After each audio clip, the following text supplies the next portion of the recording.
Good evening, everyone. I'm Jason Scorza, Vice Provost for International Education here at Fairleigh Dickinson University. It is my great pleasure to welcome you to the UN Pathways Ambassadors Forum. Tonight, we are treated with a discussion of Europe, the European Union, its past, its present, and its future. You will find that the European Union is not a simple place. From one perspective, it is the kind of fruition of Enlightenment ideals of perpetual peace, a republic of republics, an idealistic vision of what humanity can be. From another point of view, it is a dystopian hellscape bent on destroying the entire world economy, which would be okay, except according to previous agreement, it was the United States that was supposed to destroy the world economy. We have with us two senior diplomats, His Excellency Ioannis Avreilis from the European Union. You all know Ambassador Ahmad Kamal. Before I ask them to take matters further, just a few ground rules. This program is being recorded, so if you do need to move around the room, please do so as silently as possible. We will have a conversation between the two ambassadors, followed by Q&A, and please don't hold anything back when it's time for questions. So please, ambassadors. Thank you very much, sir. Ambassador Avreilis, you occupy two very important positions. You are the representative of the European Union, and you happen to be coming from Greece. And both the European Union and Greece are very much in the news. And so I'd like you to start a bit by telling us about the history of the European Union, because Greece is not one of the original members of the European Union. The European Union, as most of us understand it, was a limited group of 6 countries which shared a common fear of German revivalism. And that was the cement which held it together in the beginning. But then it started expanding. And it went into an expansion of structures, and it went into an expansion of members. But expansion inevitably means dilution and ultimately leads to collapse. And so tell us about the history of the European Union, and how do you see the future of that European Union? And before that, welcome to Fairleigh Dickinson University. This is, please do not be carried away by the happy looks of this audience. They are all made of stainless steel here, and they are going to make your life impossible in the questions and answers. So enjoy yourself with me in the beginning while you can. Thank you very much, Ambassador. How much tougher are they from you? That's the question, because I always feel that if I can survive you, I can survive, with all due respect, any audience. Thank you very much for having me here tonight, for hosting me, and also for giving me the opportunity to escape a little the office for a good cause. As I was saying a little earlier, it's been a difficult last couple of weeks at the UN with lots of work, and so it's always great to take a little distance, and I think I always find this exchange, this interaction with certainly you, Ambassador, with you who view with the world, the European Union, the UN from a different angle, extremely useful for me personally. The history of the European Union and the prospects ahead how much time do we have? when is the end of the? I thought it was 8 o'clock, but is it this evening or tomorrow morning?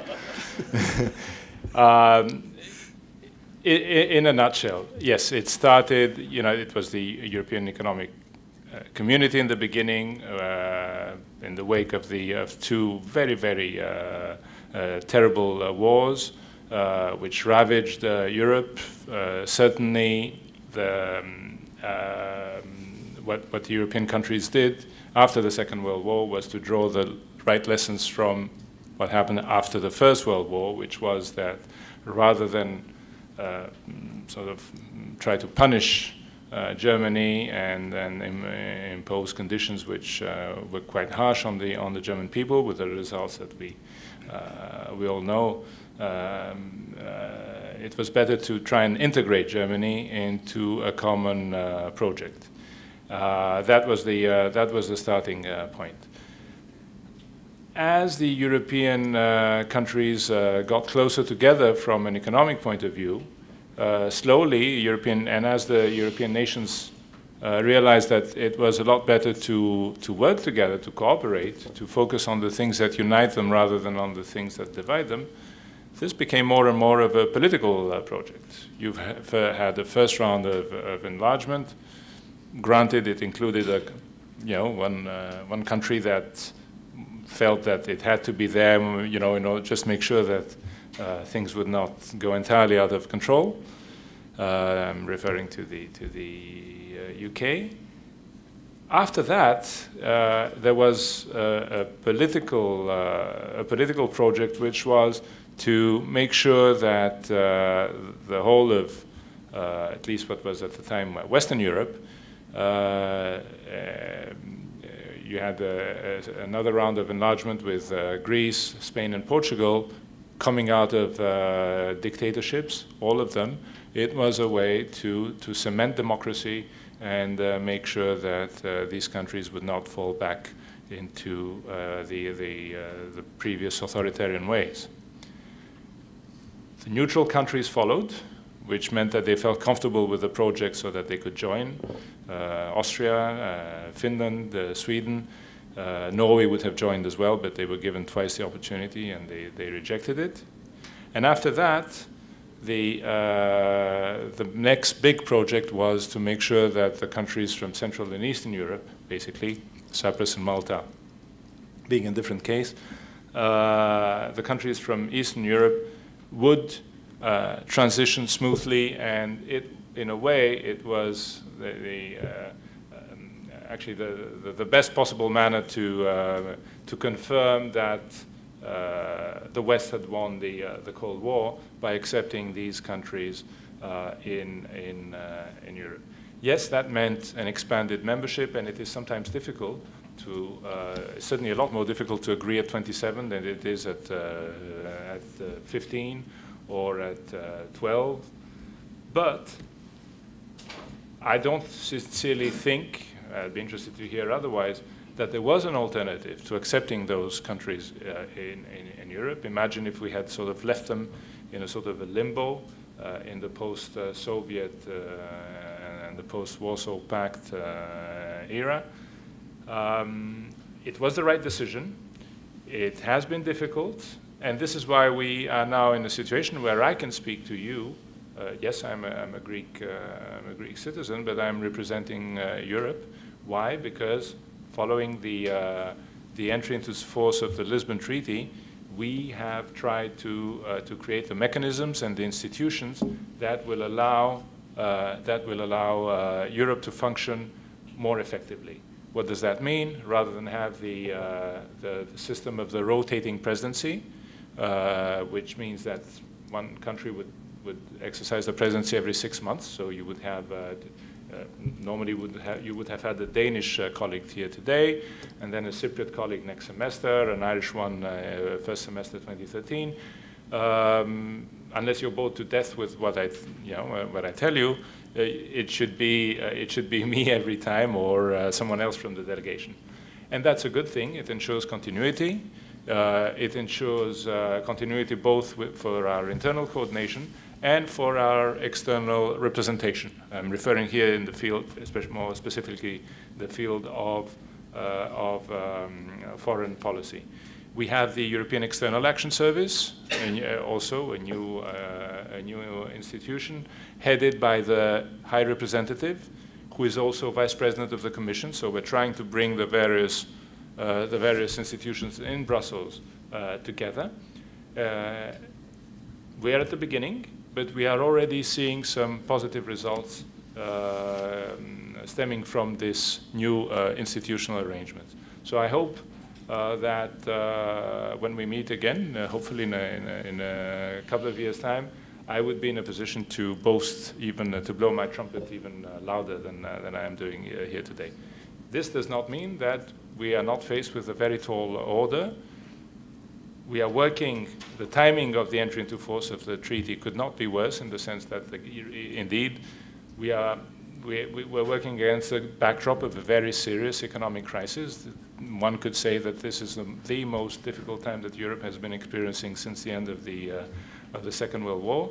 But again, if you look at how we have reacted collectively to the crisis, and the amounts of money that have been poured into the system to try and solve or rather face the crisis, the mechanisms of coordination that we have put together, again, maybe the old saying that there is opportunity in every crisis, if we manage to get out of it, will be proved right once again. Yes, but we started out in the European Union with a desire to control Germany. That was the cement which held the European Union together.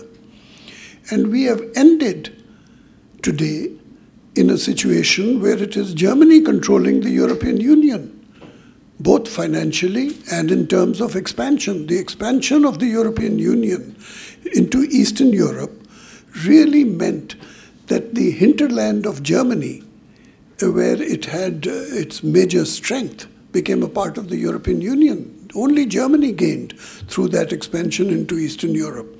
And today, if Greece has been bailed out, and tomorrow if Spain is going to be bailed out, it is with funds coming from Germany, and Germany alone. And so it seems to me that rather than controlling Germany, you are now a victim of German might, German hard work, and of German ability to dominate Europe of tomorrow. First of all, you have to give credit to where give credit to where credit is due, and I think you mentioned it yourself. Hard work and ability. The Germans are disciplined. They work hard. They deserve to be in the position that they're in today. I take a slightly more noble, I would hope, a romantic approach to why the European community was created in the first place. Again, Europe experienced two horrible, horrible wars. The whole world experienced them, and was somehow involved in them. But the damage that was done to Europe, the incredible amounts of lives that were lost, the horrible blow also on the moral front. Really, you had to come up with a positive project that would unite the peoples of Europe.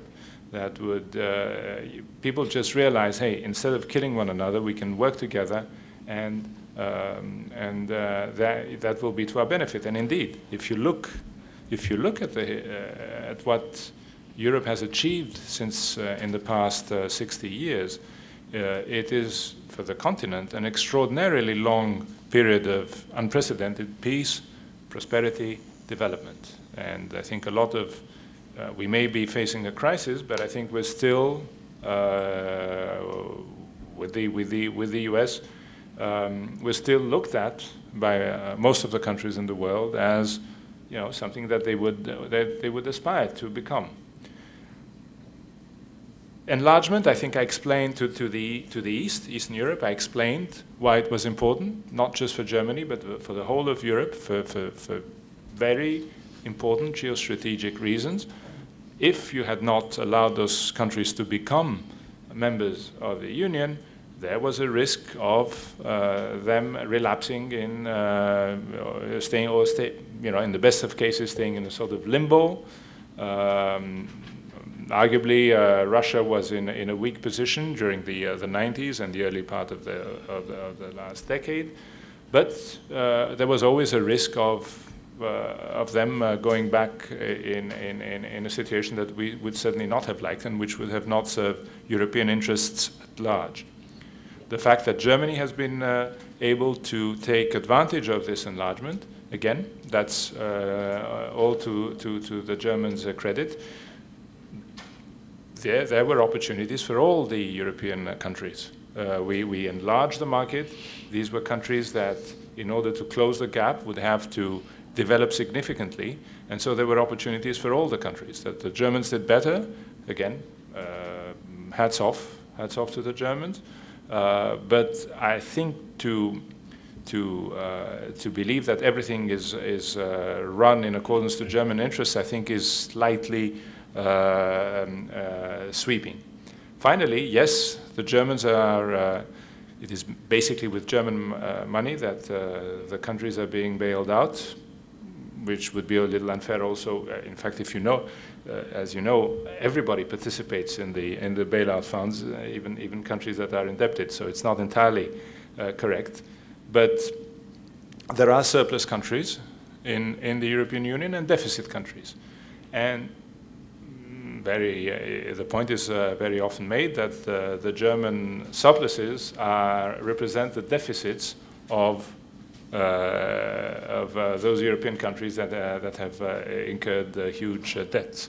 So Germany has profited heavily from the European Union, from the euro, and in a way it is still profiting as we speak.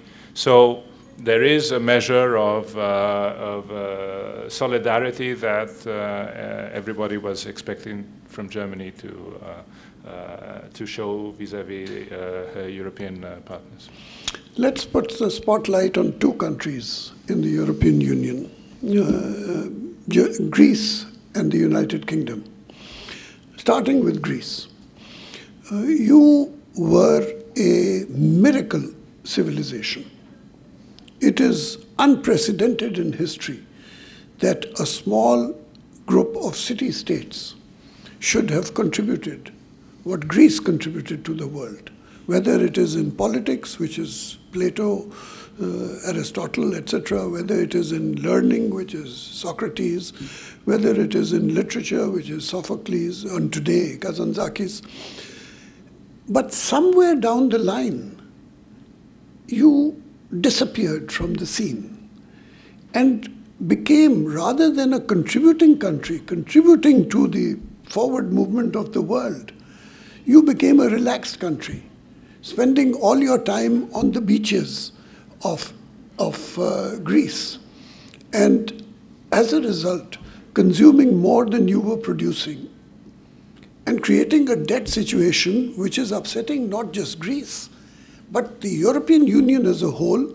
And if Europe is in trouble, then the United States gets into trouble. And if the United States is in trouble, then all of us are in trouble. And so you are at the focal point, as you were 2,000 years ago. You are once again at the focal point, but this time in not a very good fashion. Why? Well, I think it's a fair analysis. Where there's only one point where I would just slightly disagree. You're right. What happened was that participation in the Eurozone meant that the cost of borrowing was extremely low. So that was suddenly a boon. You could borrow, for as much money, basically as much money as you wanted, And there, well, I'm very proud to be Greek. So I assume the 1/11 millionth part of the responsibility that belongs to me. I think we basically lost it. Rather than use that money to create that sort of infrastructure that would allow us to raise the level of our productivity, our economic weight in a world which was fast changing. Our location is extremely interesting and strategic.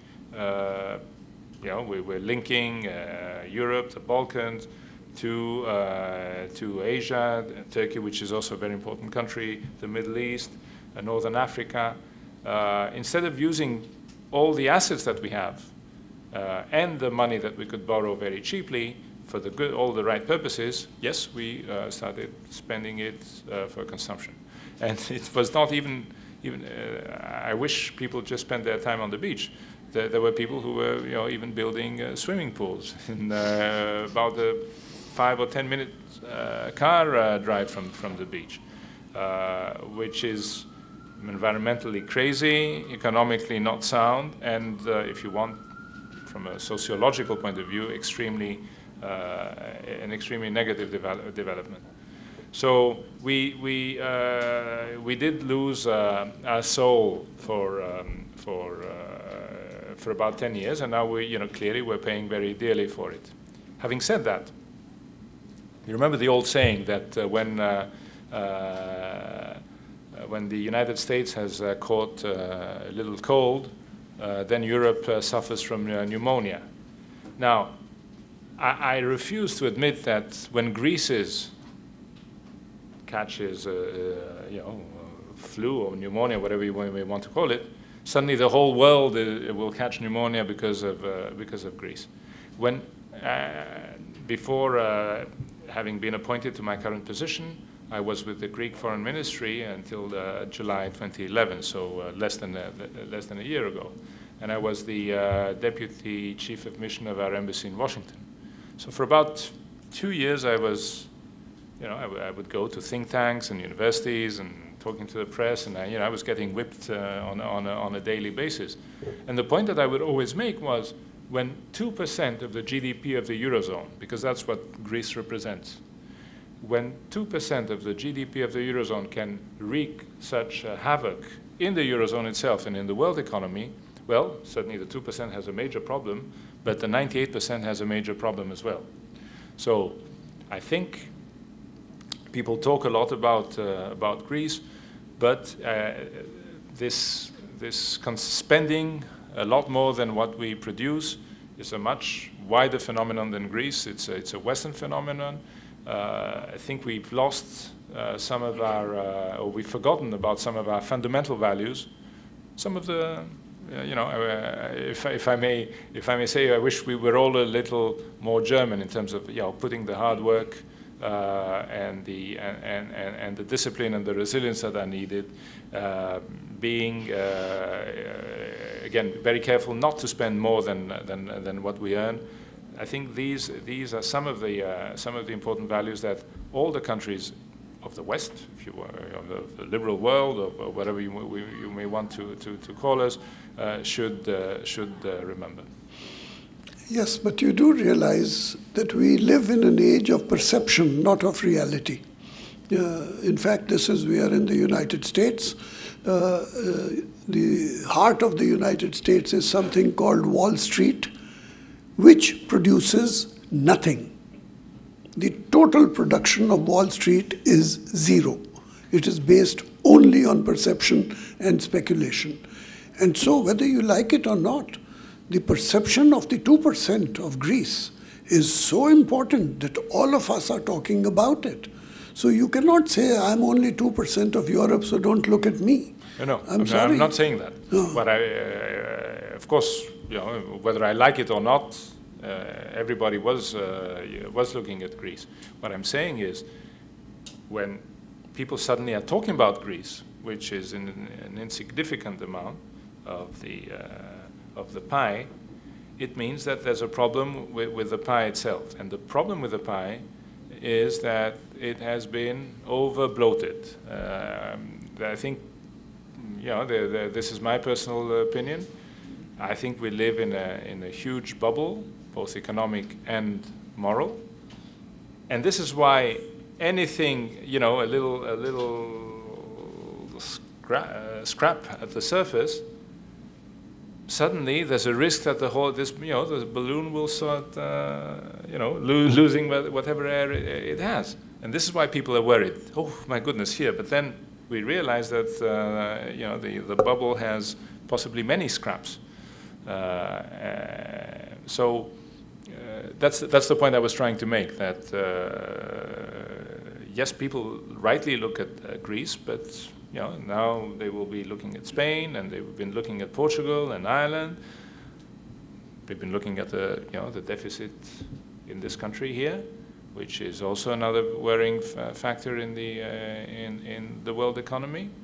So at the end of the day, the message is we need to get our act together. We need to get back to some basics, and this is what we're trying to do in Europe when we establish some very strict criteria for budgetary discipline, and at the same time some very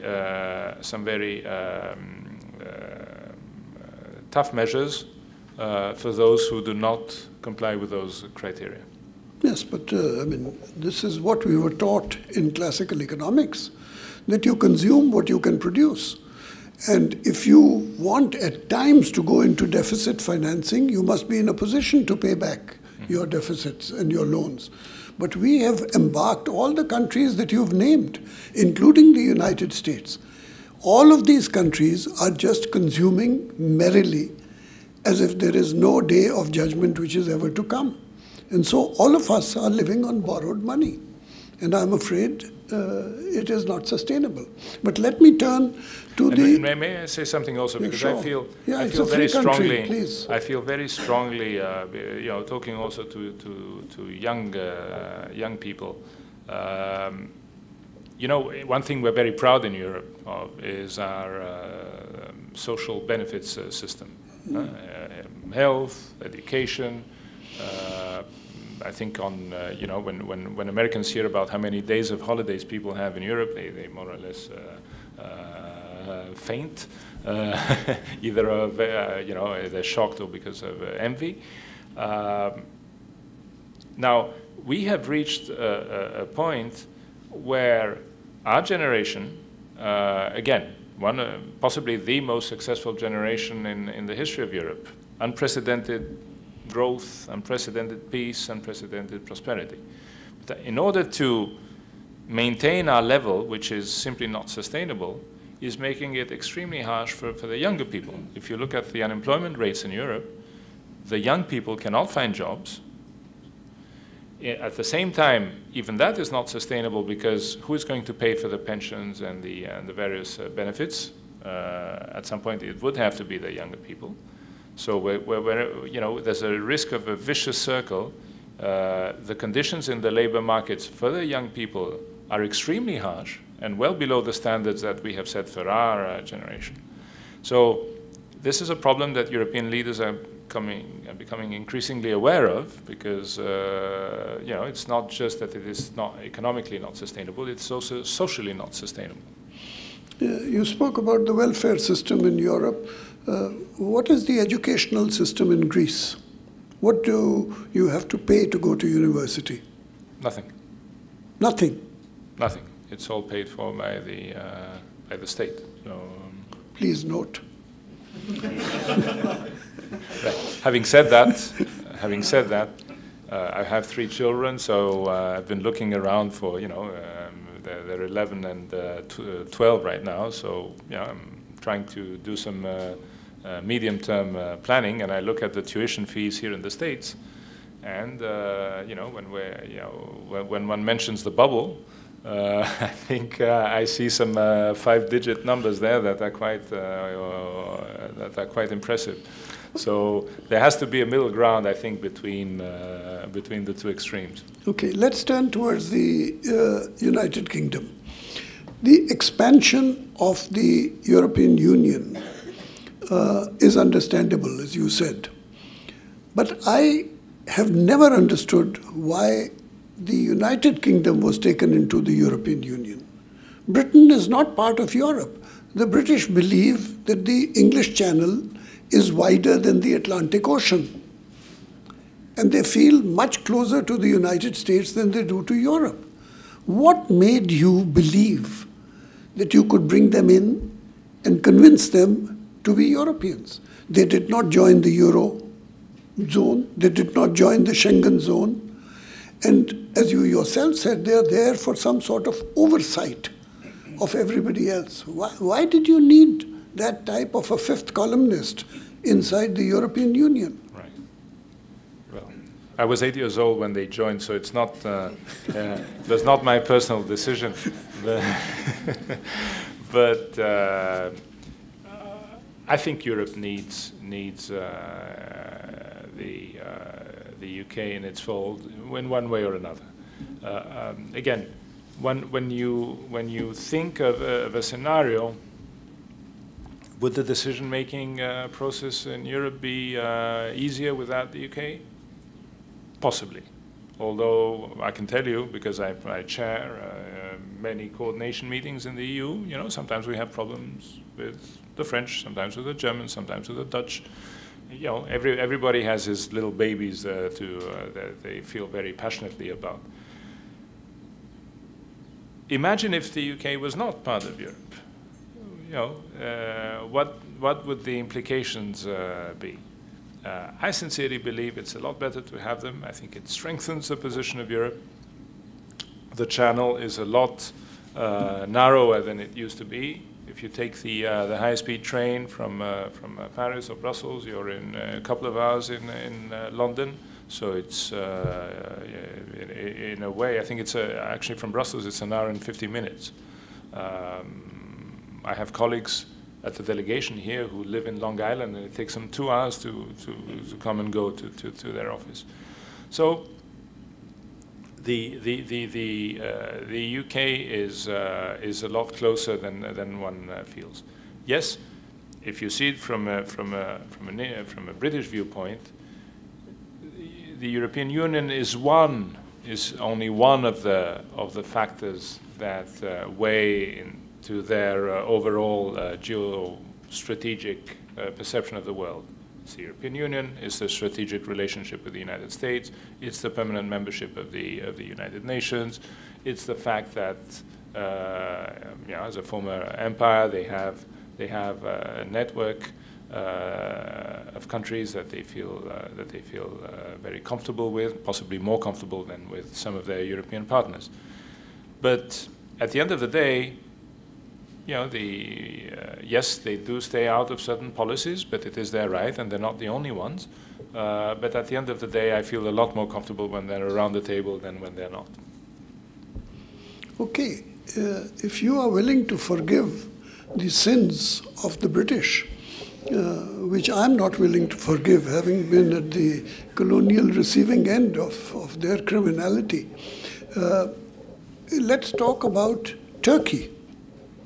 Turkey is, and I'm not trying to put a finger on Greco-Turkish relations at all, but Turkey is an important country for Europe. It is the soft underbelly of Europe, and it controls a major entrance point into the Mediterranean Sea.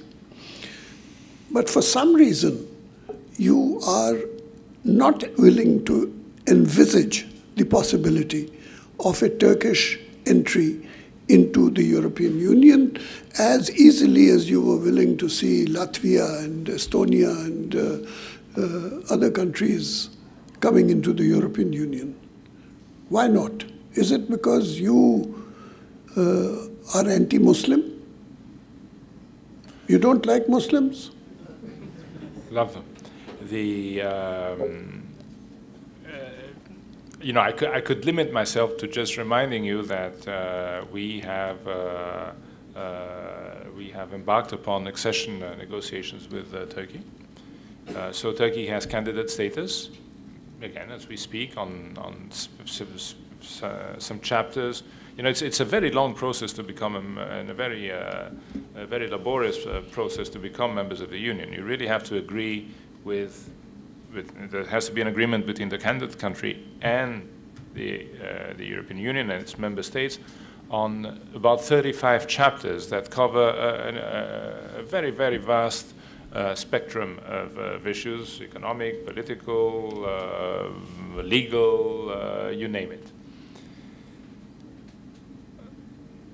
With Turkey, it has been more difficult, granted, but you know, we're still staying the course. Why has it been more difficult? It has absolutely nothing to do with religion, in my mind. I think some European, possibly not even European countries, some European leaders are worried about the numbers. Turkey is a huge country. It's if it became a member of the European Union, it would be by far the most populated country in Europe. And I think that creates some kind of concern that the current balance of power in the European Union could be significantly altered. I'm not sure that the Turks themselves would like your qualifying them as a soft underbelly. I think they feel quite muscular, if I may say. They have some quite strong abdominals. It is a very important country, one that has been gaining, that has become a regional power, that has expanded its scope.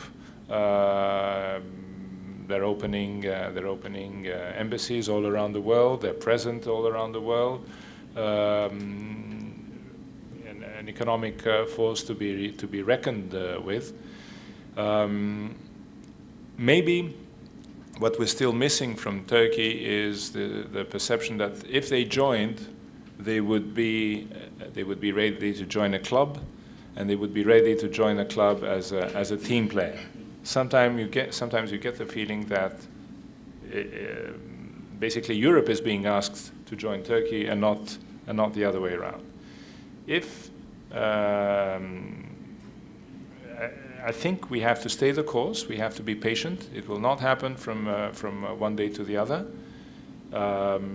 It is unfortunate that also in Turkey now, increasingly, the public opinion is sort of distancing itself from Europe. What was the goal? Joining was a goal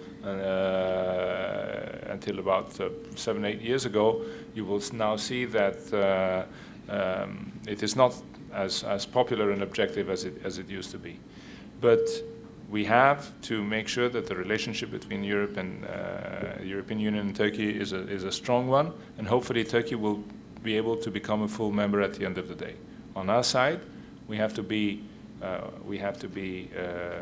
let's say, sincere in the sense that once you have embarked upon those accession negotiations, if you do get full compliance by Turkey on all the chapters that I mentioned, the 35, then you should be ready to grant Turkey full membership and not those kind, you know, the special relationships that sometimes you hear. Why do I have the impression that despite your enthusiasm for Turkey, that in actual fact you are deeply scared of Turkey? You are scared because it's a large country. You are scared because it has a different culture altogether. And I think you are scared because they are far more virile than you are. And they make a lot of babies in Turkey. And you don't want them to come and take over all the women in Europe, which they will do inevitably if they become members of the European. That is what is scaring you, really. Well, I will refrain from commenting on that one, especially since I have my friend there, sort of keeping record of what I say. But No, I did say that, you know, size in this case is a cause of concern. I'm convinced about that. It's not with the religion. It's not the different culture. It is the fact that suddenly you would have, you know, you would have a new member, but with how to say? It's a little like you know, we're playing basketball, and suddenly you have that 7 foot, you know, big guy on the, you know, on the court. So people are saying, okay, well, if he joins, and on top of that, he seems to want the ball all the time and is not ready to pass the ball and have the other players involved. So there's a little of that, if I may put it in those very simple terms. Turkey has to make a little effort to show that it is interested in being a team player, and Europe has to realize that in the long term it is in its interest. And by the way, one of the problems of Europe, as you know, it is its demographics. An aging population, very low birth rates. In a way, you know, having a young population joining the fray would not be necessarily a bad thing. Ladies in the audience, please note, Ambassador Bailouts has said size matters. Now, I want to turn towards a slightly different subject, which is that of the defense posture of the European Union. In my judgment, and forgive me if I'm wrong, it is impossible for a country or a grouping of countries to survive unless it has a virile defense ability. Europe does not have it. You are totally dependent on something called NATO, which is just a cover for the United States umbrella over Europe. So you are 100% dependent on the United States for your defense. How can you ever be independent? How could you ever have a chance for survival unless you have a European defense? And every time I talk to my friends in Europe, they say, well, we'll get it tomorrow. And that is, it's been going on for the past 30, 40 years. Mm-hmm. You're not going to get a European defense. You don't have the money. And so you will continue to be totally dependent on the United States. And we've seen this report just last week about the operation in Libya by NATO, in which it was supposed to be a NATO operation, but now the report says that it was totally an American operation, that the NATO did not even have the aircraft to monitor the verbal oral exchanges. So this dependence, I want you to tell me, do you realize the importance of European defense? And if so, what are you doing about it? Yeah. Well, one thing at a time. I think on Libya, the role of some European countries, such as France and the UK, has been amply evidenced in a way. They were the driving force. That's not what the American report says. It has been published just last week. Well, we may have a different interpretation. Certainly, the Americans have some key enablers, as they, I think they call them in military terms, that are always extremely important to any operation.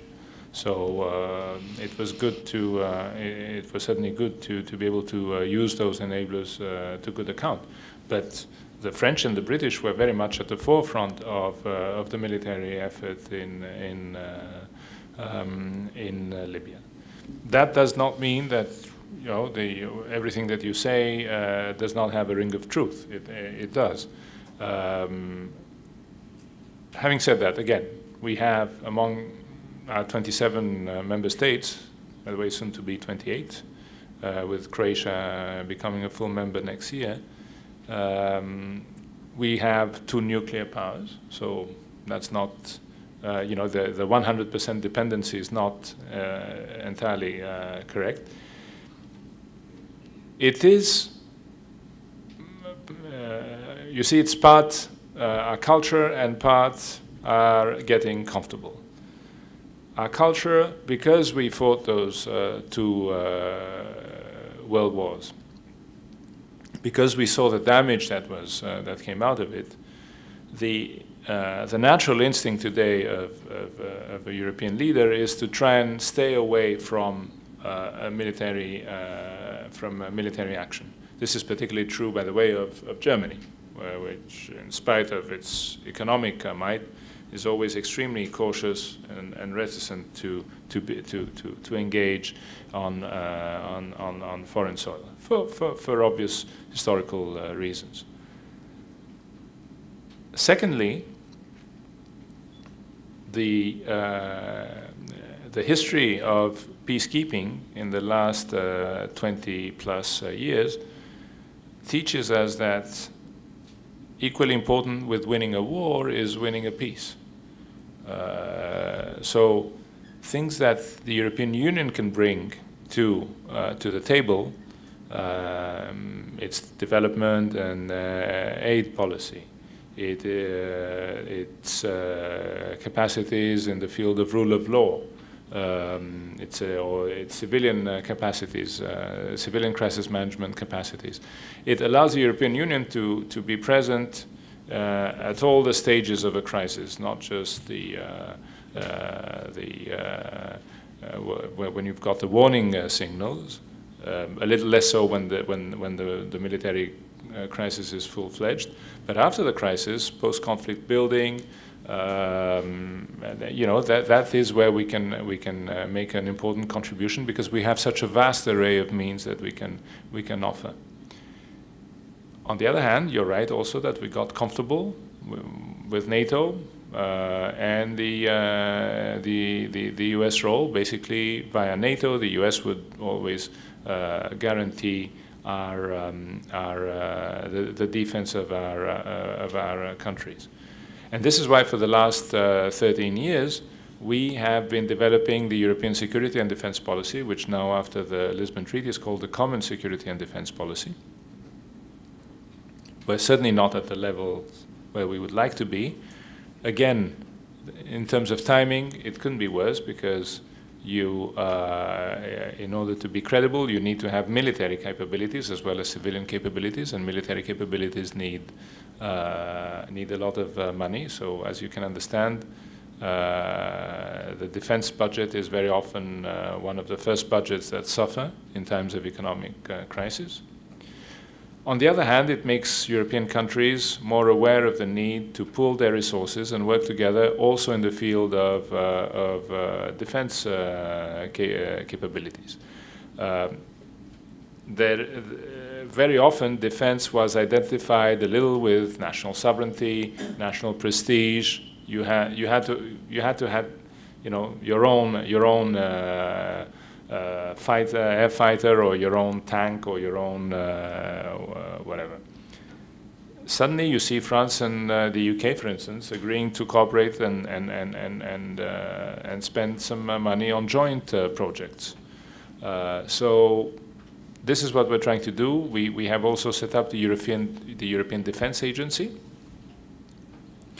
and hopefully the trend, which is granted at its initial phases, this trend will be confirmed, and we will be able to do a lot more, especially if we get out of the current economic turbulent times. I have one final question to ask you before we open to the floor, and it's a general question. It is because you are at the United Nations. The United Nations represents a concept which is that of multilateralism and of collective security. And the European Union is a regional organization. And because of its dependence on NATO, you are talking of regional security as opposed to collective security.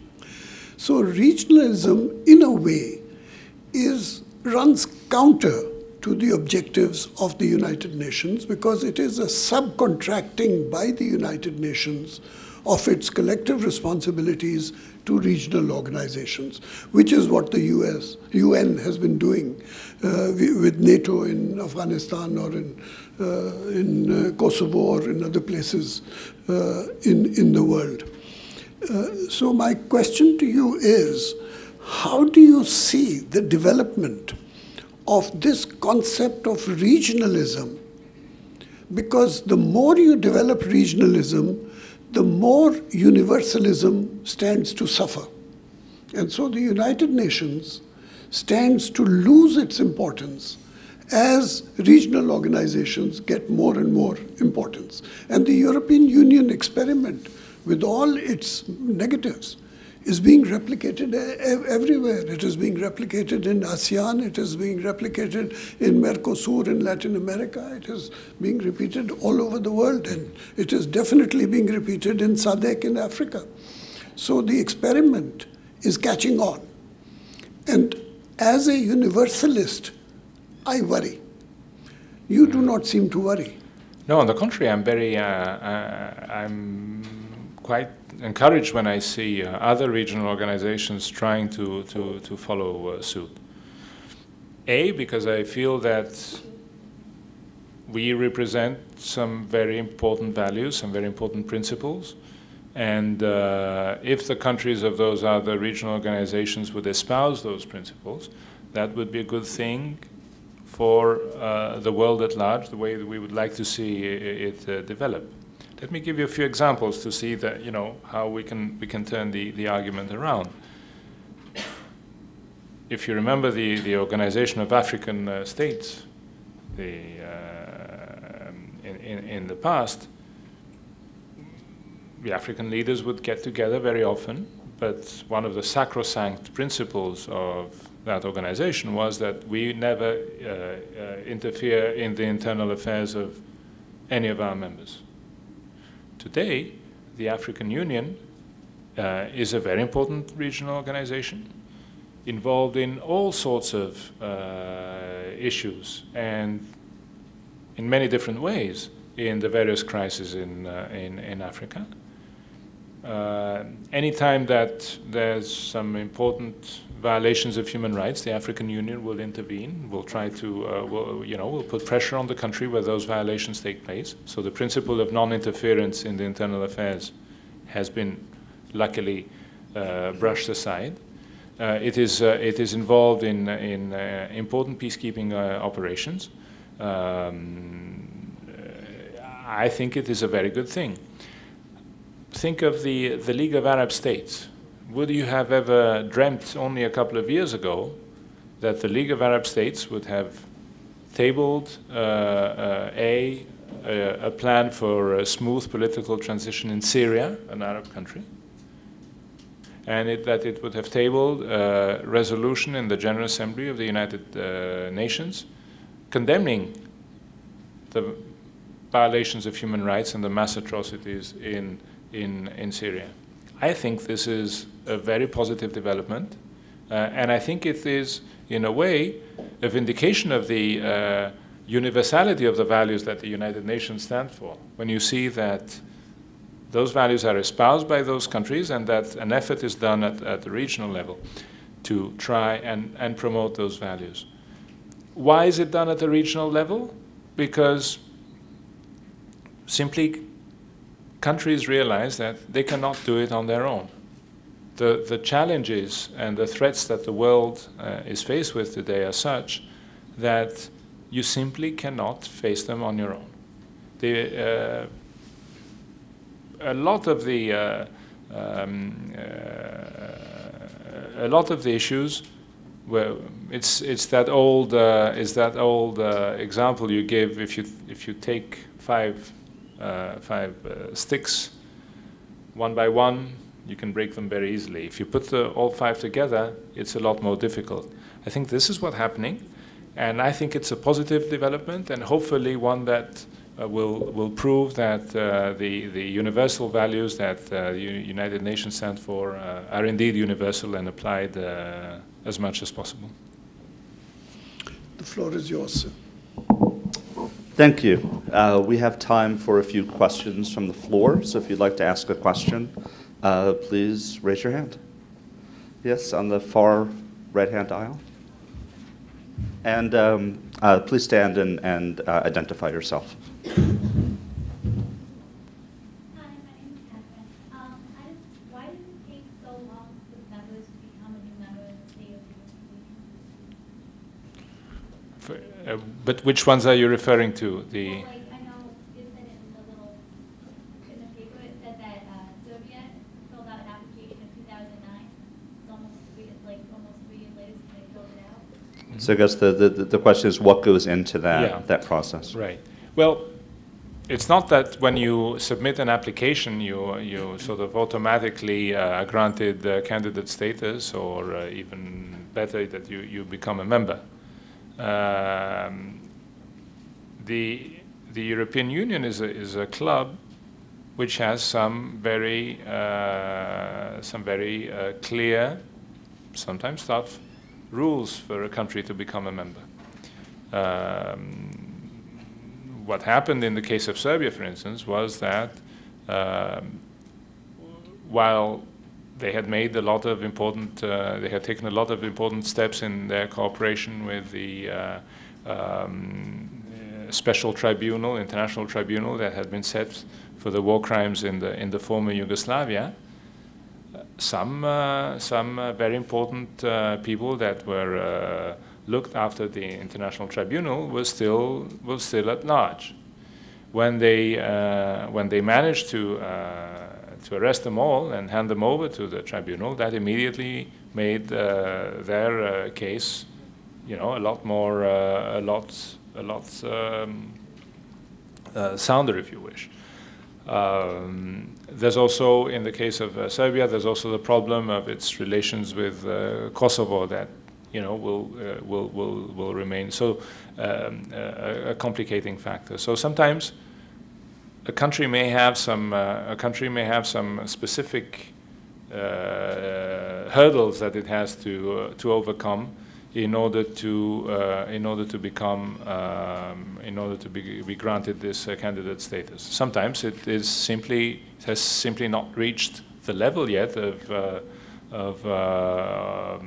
it's not so much economic development, especially the rule of law, which is very important.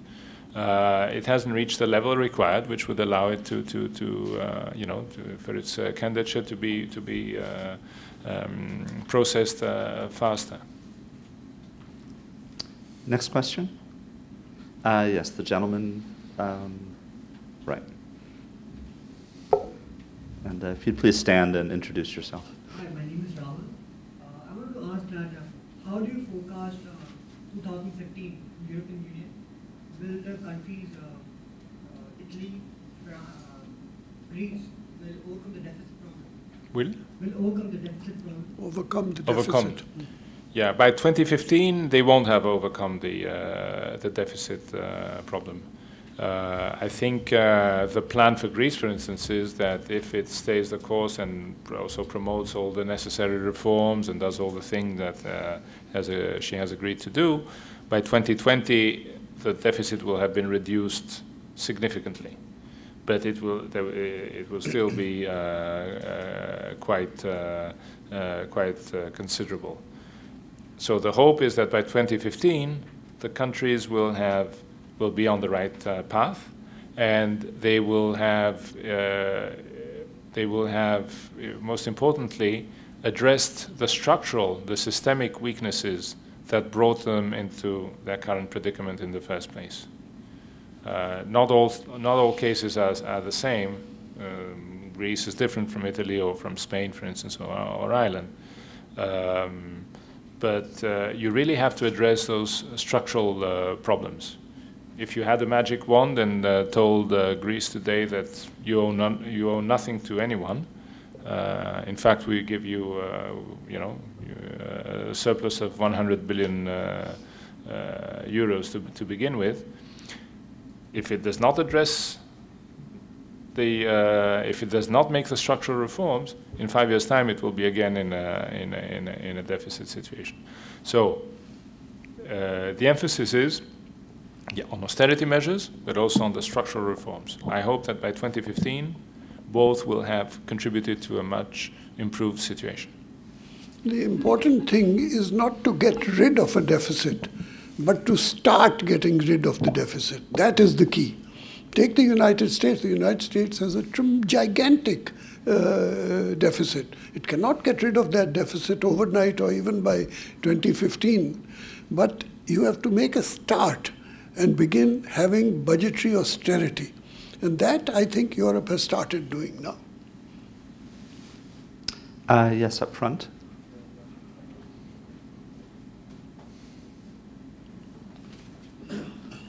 Why don't you take this microphone? My name is Shilpa. As we have heard, UK is not supposed to be a part of European Union, but then it is a part of European Union. Germany, actually Europeans started because it wanted to defend Germany. And then it's not involving Turkey in a fear of dominance. What are the actual strengths of European Union if you exclude all these three countries? Economically, politically, or, you know? Yes. Can I add a supplementary to that? Absolutely. Because the question of Turkey is fascinating, because it is really, I think, the future of the European Union will depend on how the Turkish problem is solved or not solved. It's a large country, it's an important economy, it gives depth and width to the European Union.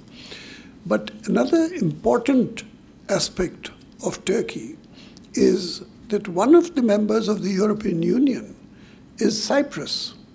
And Cyprus is a divided country, divided almost permanently between North and South. And the only way to get rid of that division is to have both Greece and Germany and Turkey as members of the European Union. If that were to happen, then the Cyprus problem disappears, because borders become unimportant. And so I would think, and Cyprus is a great country with a very great past, like Greece itself. But whenever the problem of Cyprus comes up and the problem of Turkey comes up, somehow it is Greece which takes a strong position against Turkey. Why? Well, if I may, here I will speak with my previous hat, just to, within brackets, to remind you that since basically 1999, so for the past 13 years, Greece has made an important strategic decision in that she wants Turkey to become a full member of the European Union, and Greece has been among the strongest advocates of Turkey becoming a full member of the EU. If you look at all the important decisions that have been taken in recent years with regard to the Turkish membership, Greece was at the forefront of the efforts to have them adopted, against the wish of many, many other European countries. Why? Quite simply because Turkey, that has espoused the European values and principles, is a much more credible, much more reliable neighbor than one that is sort of constantly pushed to the side. As far as Greece is concerned. Cyprus, it is a little of, when I was referring to a team player. Again, imagine my little, basketball team with the 7-footer who shows up. Now, or imagine if you want to join a tennis club, and people tell you, the secretariat of the club tells you, we're very honored that you would like to join the club. Please be aware that the tradition here is that we all wear white. And then the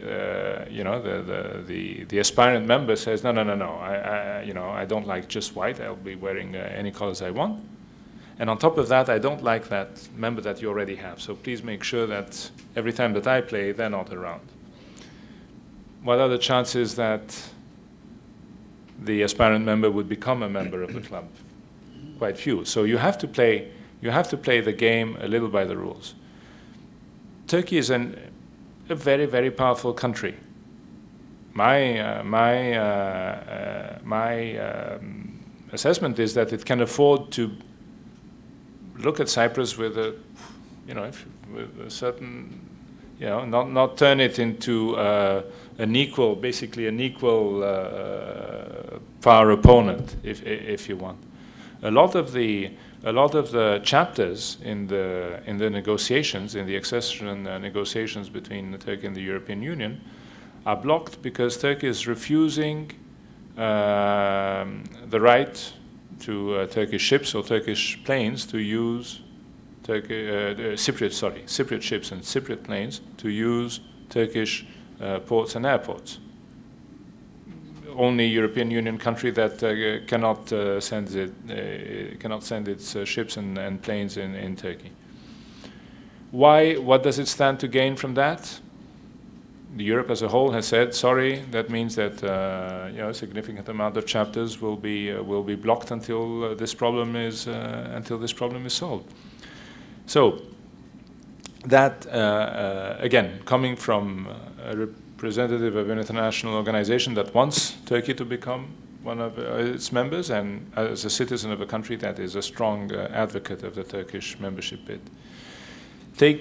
Take Turkey, Germany, and the UK out of the equation to respond to your question.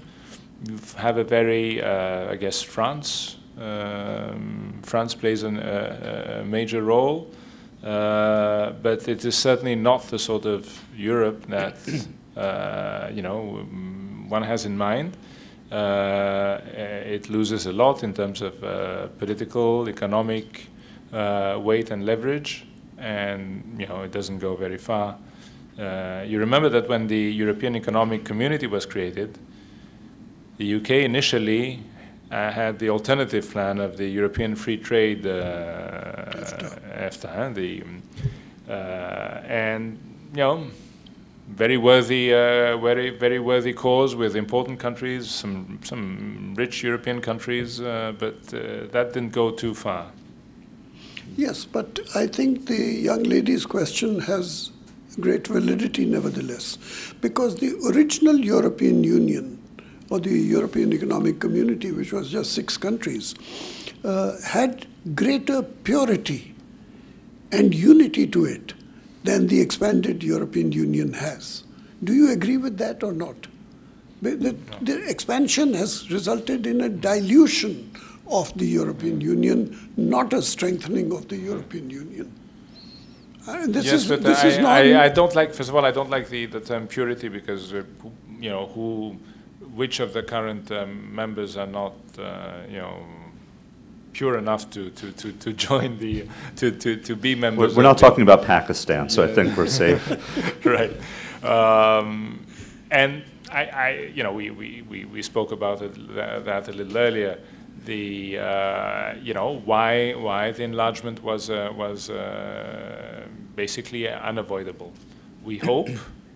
I mean, the enlargement has provided us with has further increased the size of our internal market. I see it when I speak at the United Nations. When I have a problem with another regional group, I will say I represent 27 and soon to be 28 members of the organization, which is a significant amount. And if you add to that all the countries that align themselves with the European Union, candidate countries or EFTA countries or countries that have a special cooperation agreement with the EU, Ukraine, Moldova, Georgia. That's 42 countries. So we're talking about a significant amount, a significant portion of the UN membership. That gives me, when I speak on their behalf, I think that gives me a considerably more strength than if I was speaking on behalf of just 6 members of the organization.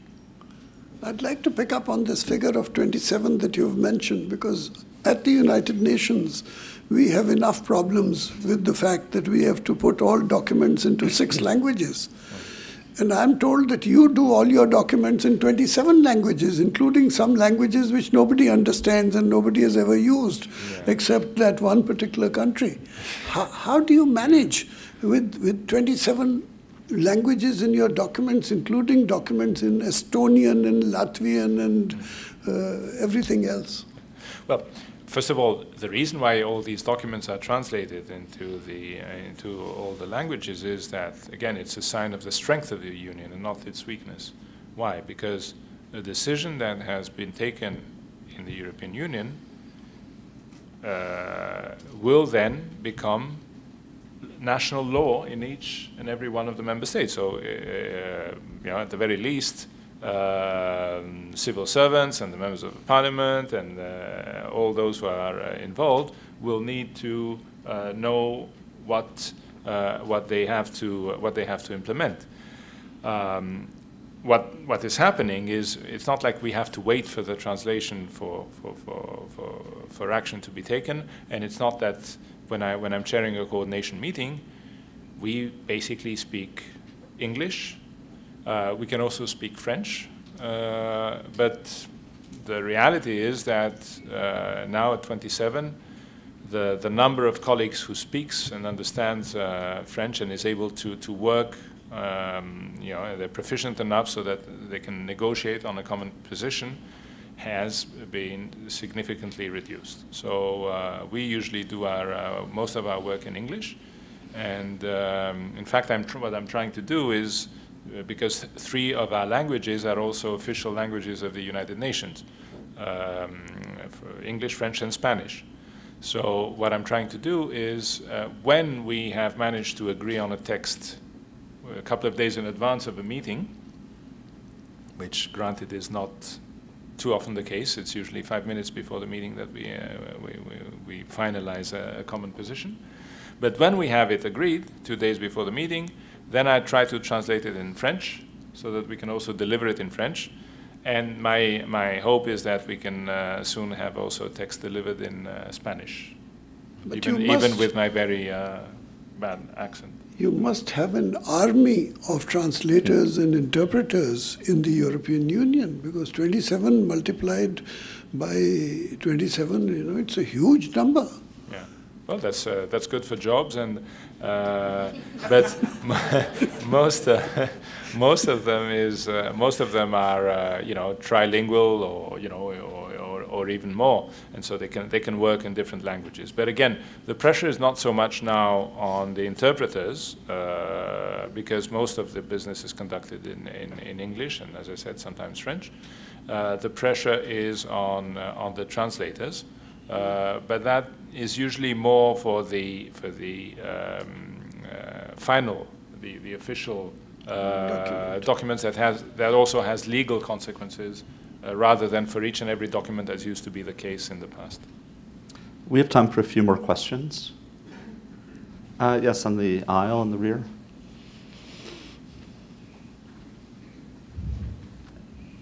I agree with Ambassador Kamal, and my name is Joanne Murphy. I agree that the Turkish application for membership in the European Union is a very interesting one.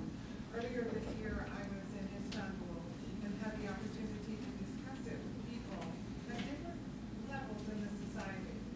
And I found that almost everyone was saying, the Turkish economy is so strong, why would we want to be a member of Europe? They're all failing, and we're succeeding. And I also wondered, after hearing those opinions, what do the people of Europe think? Oftentimes what the governments say does not necessarily represent what the man in the street says. And what I heard from some European friends is that they fear being overrun by unemployed Turks coming into Europe if Turkey did become a member of the community. So what are your thoughts, and what are the opinion polls in Europe reflecting? Yeah. Well, again, I think we more or less covered those issues. First of all, I also agree with the ambassador. I agree with you that the Turkish candidature is very important, and it is the European Union official policy, and it is my own personal belief that, or hope that one day Turkey will be a full member of the Union. So you should have no doubt about that. Yes, the Turkish economy has been booming in recent years. There has to be some,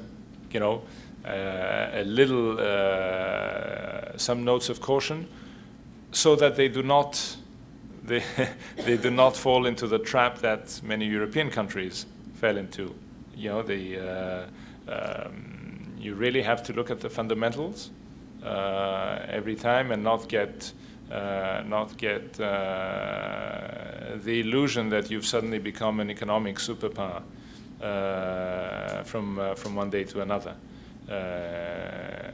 Greece had some, quite impressive growth rates until about 2008, and we all know what happened next.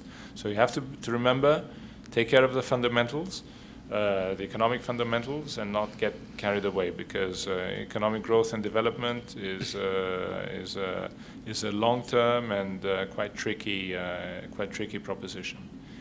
And yes, I think the Turkish reaction is a natural one. Why would we want to join? We're successful. They have failed.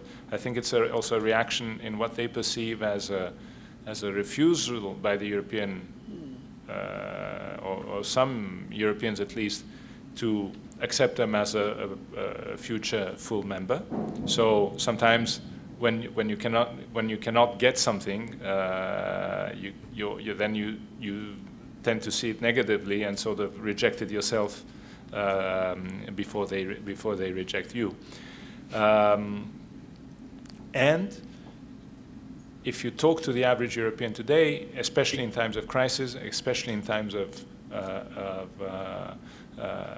rising unemployment, yes, there is that fear. It's the size, it's the numbers that I was referring to. In about 15 years' time, Turkey will normally should be around, should number 100 million people, the Turkish population, I mean. So yes, people are worried that the labor markets will be swamped with cheap Turkish labor. Just like 10 years ago, the average European was terrified that Polish plumbers would drive everyone out of a job. So, and today Poland is one of the good success stories of Europe and the European Union.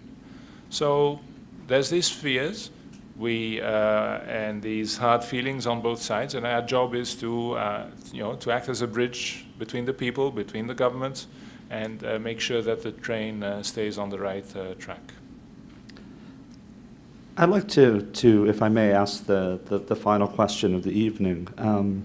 You touched very, very briefly and in passing on the question of sovereignty when you mentioned that decisions taken by the European Union become the law of the 27 member states. And this is a concept that will be alien to most of the people here tonight, who are accustomed to thinking of state sovereignty, national sovereignty, as absolute and paramount, particularly the Americans. We don't even like to follow our own laws, let alone laws made by consortia of other countries. Right. How did Europe come culturally to the decision that limiting the sovereignty of the several states was something that they could deal with, when for the previous 1,000 years they basically had been fighting over state sovereignty? Is it a matter of a cost-benefit analysis? Was it a matter of perceived weakness compared to other powers in the world? Is it a maturity that perhaps we might expect other nations to reach eventually? Right. Well, one of the things I'm most proud of, and one of my greatest achievements in life, is that I have been to all 50 states here in this country. and actually not once, but almost twice. I say almost because we went to all. You've been to Idaho twice? Yes. Coeur d'Alene.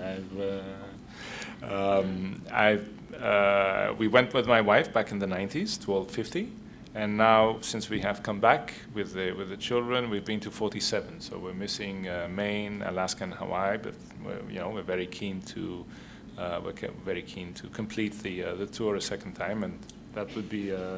It's great to compare actually the U.S. Throughout those two different periods of time. I wasn't here in the years that followed 9/11, when Washington was the nation's capital. But I was here in the 90s, Oklahoma, the Unabomber, and I'm here today. And when you travel, when you're far away from Washington, I think the perception is quite different. Why should that Washington establishment decide on how I would handle my affairs and my life? So, and I think it's a quite interesting phenomenon, and certainly, I wish if I had the time, I'd like to analyze it a little more in depth. In a way, what is happening with Europe, I mean, what happened first of all? Well, I think it's out of necessity. You start with a single market, then you start building on it. Since we have that single market, hey, there's joint ventures, there's all sorts of joint initiatives happening. But I suddenly realized that, for that joint venture to be successful, your norms are different than mine. So we need to, in fact, again, Europe is very often accused of too much regulation. The reason was, again, it has to regulate because it has to harmonize the various systems of all its member states. So I think all this has come out of a real need in support of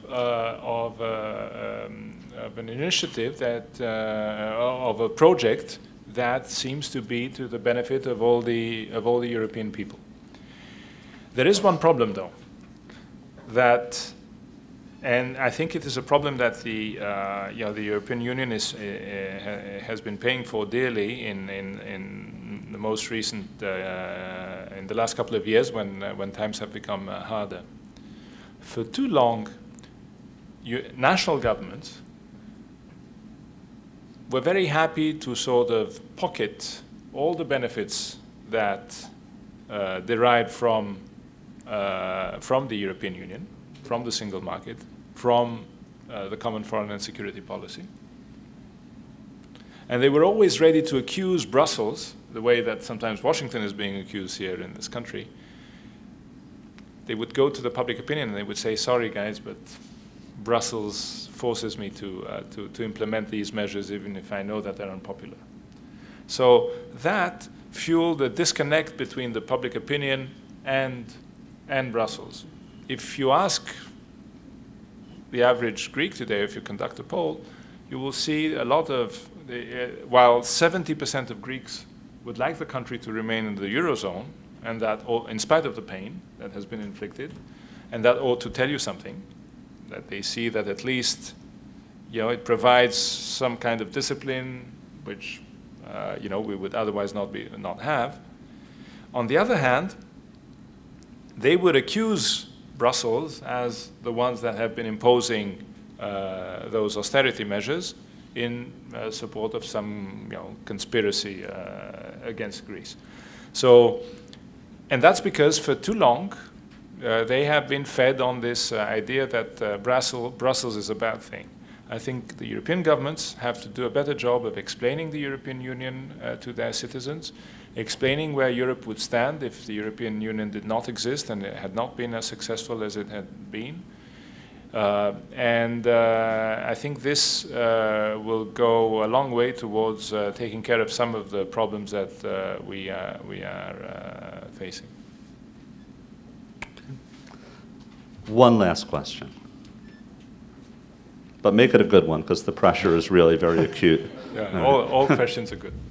I'm Konstantinos, and I come from Cyprus. I would like to ask a question that really should cover both of you. Ambassador Yannis, you said that the European Union was started to control Germany, and so did your ambassador, Karel. But he said it. I said that. He supported it as well. So in a way, it was to stop the German atrocities and crimes committed at that time. So how can we let a country guilty of so many war crimes, I'm talking about Turkey, committed in 1915, Armenian genocide, 1826, Ibrahim Pasha, the attempted genocide on Greeks. How can we let such a country join the European Union when it goes against the main principle? Can I take that question first? We allowed Germany to do that, to come into the European Union, in spite of atrocities which are far more serious than any that you have cited. What Germany did is a permanent blot on the face of human history. You don't pick up people and fry them in ovens, which is what was done by Germany, in a desire to eliminate them altogether. And so there is no comparison. All of us have committed atrocities, all of us, without exception. You look at your history, anybody's history, you'll find that we have been killing people merrily. And the reason is that the history of the world, I feel sorry about this, the history of the world is not a history of peace and prosperity and milk and honey. The history of the world is the history of wars and nastiness and brutality and conquests. That is the history of the world. It's unfortunate. But we are trying to, both Ambassador Bailouts and myself, we are committed to fighting against that history. And that is the concept of the United Nations, that you try to reverse human nature away from that desire to kill each other into creating peace and prosperity and happiness and milk and honey. Now, it's not easy, because human nature, it's much easier to bash each other on the nose than it is to hug each other.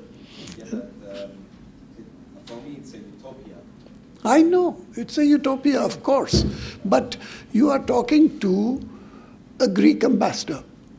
This is the miracle of utopia. This is the representative of Plato. Utopia. I'm Greek as well. Yeah. Greek, Cyprus is Greek. Plato. Republic is utopia. The whole concept of Greek civilization is utopia. That's the great idea which Greece gave to the rest of the world. And so, just because we are imperfect human beings does not mean that we should not recognize the great splendor of these ideas of which are utopic, but which have changed the world. The world has changed because of Greece's contribution to the concept of democracy for 2,000 years plus. And so we owe a debt to ideas and to utopic ideas.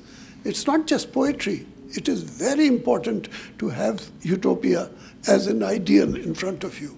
I'm sorry, you should answer. No, I'd say I can only applaud those, this romantic, outburst from Ambassador Kamal. But my point would be that Europe is not just utopia. This is the point that I've been trying to make. Out of the ashes of two world wars, we managed to build something that is quite impressive, quite credible, in spite of our current economic weaknesses, quite powerful. We're an important. You said you were a regional power, but we're also an important international player. So I think we have proved that the UN ideal world, we can at least try and replicate it in Europe with some success. I understand you know, and of course feel for you know for what you say. However, see it in some other way. Today, Cyprus is a member of the European Union, and Turkey is not. So again, that ought to tell you something in terms of what the European project is about. And the hope is, one argument that I had always been making with my Turkish colleagues was that if you do not, I mean, your best public relations move to come closer to Europe would be a solution to the Cyprus problem. It would show that you espouse the values and the principles of the European Union. You do not occupy a country militarily. It would show that you actually Turkish would become an official language of the Union for the first time, because it is an official language of Cyprus. And many Europeans feel, again, in terms of fearing of being overrun, the argument is often made that if a few 100,000 Turkish Cypriots cannot coexist peacefully with the Greek Cypriots in Cyprus, how do you expect the 100 million then to sort of mesh and be the team player that I was referring to? This is one you know, an important argument. So it's extremely unfortunate. You know, Cyprus has been divided and occupied for almost 40 years now. People forget that. It doesn't make the news, and therefore you know, there's a little complacency. But again, Cyprus is a member, and Turkey is not. So that should mean something. We must bring affairs to a close. Before we do, though, I'd like to thank the staff of the Office of Global Learning and also of the Metropolitan Campus Provost Office. I would like to thank their excellencies for excellent conversation. And I will point out that our next event will be May 1st at 6:30, when we will be joined by the Ambassador of Cuba. And now join me in thanking our guests. That was a little more less confrontational.